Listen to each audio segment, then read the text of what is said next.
Nice to talk to you. వస్తాను రెహమాన్ గారు, నమస్తే. సో 2 వెర్షన్లు విన్నాం. ఒకటి కాంగ్రెస్ పార్టీలో తులసిరెడ్డి గారు వ్యక్తిగతంగా చెప్పినటువంటి మాటలు, ఇంకోటి భారతీయ జనతా పార్టీ నుంచి రాహుల్ గాంధీని ఖండించినటువంటి అంశాలు. దేశం మొత్తం కూడా చర్చ జరుగుతోంది. సో దీంట్లో 6,000 ఓట్లు ఒక్క నియోజకవర్గంలోనే ఓట్లు తొలగించారు. పోయినసారి బయట నుంచి వచ్చేటువంటి ఓటర్లను కలుపుతున్నారు, ఈసారి ఉన్న వాళ్ళని తొలగిస్తున్నారు. కాంగ్రెస్ పార్టీ ఓటర్లను గుర్తించి మరీ తొలగిస్తున్నారు. 18 ఏళ్ల పైచిలకు ఉన్నటువంటి యువత ఓట్లు పోతున్నాయి అని వరుసగా అంటే నెల రోజుల గ్యాప్లోనే 2 సార్లు రాహుల్ గాంధీ ఈసీ మీద సంచలన ఆరోపణలు చేస్తున్నారు. ఈసీ దీన్ని కొట్టిపారేస్తోంది, బీజేపీ కూడా కొట్టిపారేస్తోంది. కానీ ప్రశ్నలకు సమాధానం ఎక్కడుంటుంది? శ్రీకాంత్, మీకు అట్లాగే ప్యానెల్లో ఉన్న పెద్దలందరికీ, అట్లాగే ఐ న్యూస్ ప్రేక్షకులకు అందరికీ good evening. Very good evening. ప్రజాస్వామ్యంలో మొదటి మెట్టు ప్రక్రియ ఎన్నికలు సజావుగా జరిగితే ఒక ప్రజాస్వామ్యం ఆ దేశంలో వర్ధిల్లుతుంది అనొచ్చు, ఇంకేదైనా అనొచ్చు. అంటే మొదటి ప్రక్రియనే ఎన్నికలు కాబట్టి ఈ ఎన్నికలు పారదర్శకంగా జరగాలి. అత్యంత అంటే ఎన్నికల కమిషన్ విశ్వసనీయత మీద ఈ రోజు ఒక చర్చ జరుగుతా ఉంది. అట్లానే సుప్రీంకోర్టు కూడా చాలా గంభీరమైనటువంటి పదజాలాన్ని వాడింది. అంటే బీహార్ ఎన్నికలకు సంబంధించి 60 లక్షల ఓట్లను తొలగించినప్పుడు ఇందుకు సంబంధించినటువంటి జాబితా అడిగినప్పుడు ఇవ్వాల్సిన పని లేదు, మీరు ఏం చేస్తారో చేసుకోండి అన్నట్టుగా ఒక రాజ్యాంగబద్ధమైనటువంటి సంస్థ అట్లా మాట్లాడడం అనేది కరెక్ట్ కాదు. జవాబుదారీతనంగా మాట్లాడాలి. ఏ డాక్యుమెంట్ అడిగినా ఇచ్చే పరిస్థితి ఉండాలి. అట్లా ఇవ్వనటువంటి పరిస్థితుల్లో సుప్రీంకోర్టును ఆశ్రయించినప్పుడు సుప్రీంకోర్టు చాలా క్లారిటీగా దాన్ని ప్రదర్శనకు ఉంచండి, అలాగే పత్రికల్లో ప్రకటన ఇవ్వండి, తొలగించినటువంటి ఓట్లు బల్క్ గా 60 లక్షల ఓట్లు, అంటే అందులో చనిపోయిన వాళ్ళు బతికున్నట్టుగా కూడా కొంతమందిని రాహుల్ గాంధీ ప్రదర్శనకు ఉంచారు. అంటే ఆ ఒక్కరిని ఇద్దరిని పెట్టడం అది పక్కన పెడితే 60 లక్షల ఓట్లను మూకుమ్మడిగా తొలగించడం, నిజానికి అంతమంది ఓట్లు ఎందుకు తొలగిపోయినాయి అనేది ఒక ప్రశ్న. నిజానికి అంటే మైగ్రేషన్ లాంటిది ఏదైనా ఉన్నా చాలా మంది తిరిగి ఎన్నికలు వచ్చే వరకు తమ గ్రామానికి వెళ్ళి ఓటేయడం కూడా చూస్తాం. కర్ణాటకకు వచ్చేసరికి 80 మంది ఒకే ఇంటి నంబర్లో ఒకే ఇంట్లోనే ఉన్నారు.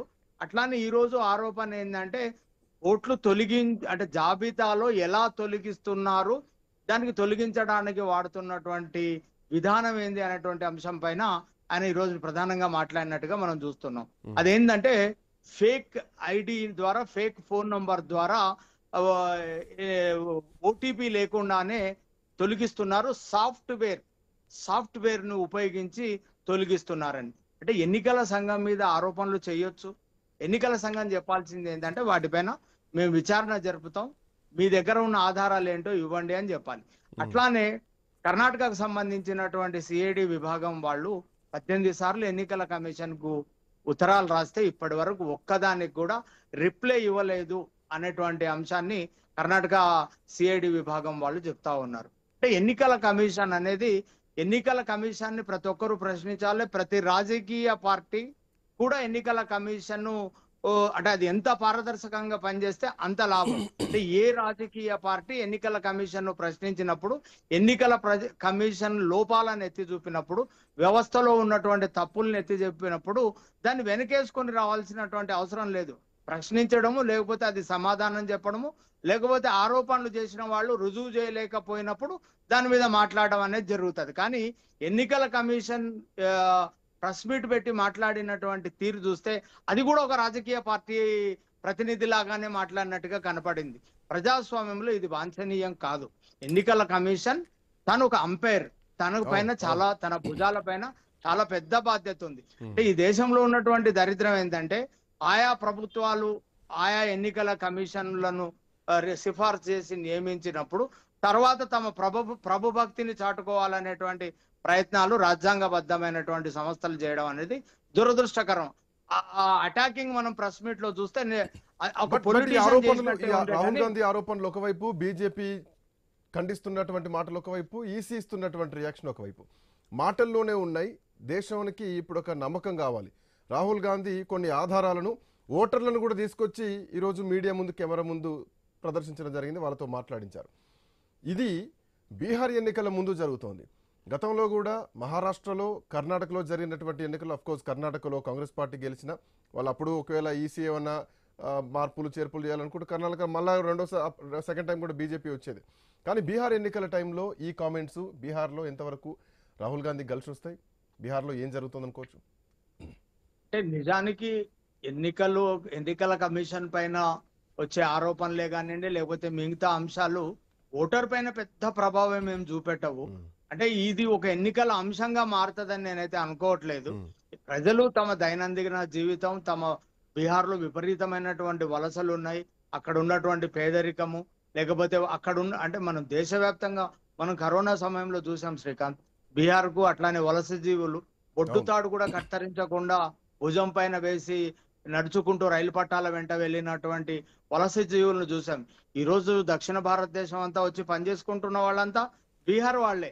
కాబట్టి డెఫినెట్ గా అక్కడ ఉన్నటువంటి పేదరికము, మిగతా అంశాలు, వాళ్ళ దైనందిన జీవితంలో ఎదుర్కొంటున్నటువంటి సమస్యలు, ఇంకా ఎలాగో అక్కడ కులం అనేటువంటి, మతం అనేటువంటి ప్రధాన అంశాలు అక్కడ ఉన్నాయి. అవే ప్రధాన అంశాలుగా అక్కడ ఎన్నికల్లో ఉండబోతున్నాయి. కాబట్టి అంటే ఇంతకు ముందు మనం అనుకుంటున్నట్టుగానే శేషన్ ని అప్పుడు చంద్రశేఖర్ ప్రధానిగా ఉన్నప్పుడు ఆయన నియమించారు. చంద్రశేఖర్ గారు వెళ్ళిపోయిన తర్వాత వచ్చినటువంటి ప్రభుత్వాల పైన డెఫినెట్ గా ఆయన ప్రతాపం చూపెట్టారు. చాలా అంటే ఎన్నికల కమిషన్ ఎలా ఉండాలనో కూడా, ఎలా పనిచేయాలనో కూడా ఆయన చూపించి వెళ్ళారు. కానీ అంటే ఎన్నికల కమిషన్ అనేది ఒక రాజ్యాంగబద్ధమైన సంస్థ.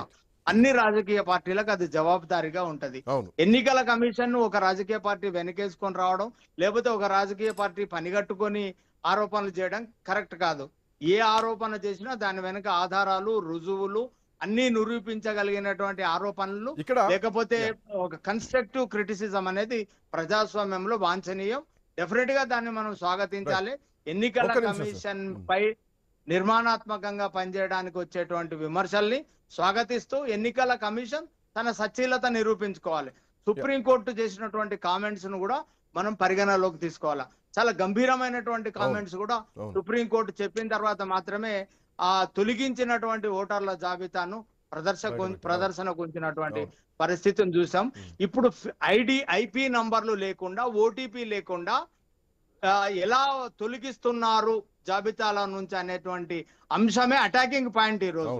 అది రాహుల్ గాంధీ ప్రెస్ మీట్ పెట్టి చూపెట్టారు అది.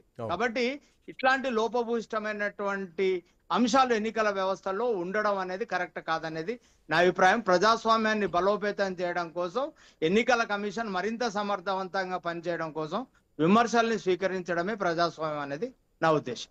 Sir, good evening. ఓటు వజ్రాయుధం అది ఒక బ్రహ్మాస్త్రం. మిస్యూజ్ అవుతోందా? మిస్గైడ్ చేస్తున్నారా? రాహుల్ గాంధీ చేస్తున్నటువంటి ఆరోపణలు ఒకవైపు, సుప్రీంకోర్టు ఇందాక రెహమాన్ గారు చెప్పినట్టు అఫ్కోర్స్ ఒక గంభీరమైనటువంటి వాయిస్తోనే సుప్రీంకోర్టు ఎలక్షన్ కమిషన్ కూడా ప్రశ్నించింది. తో పాటు ఇంకా కొన్ని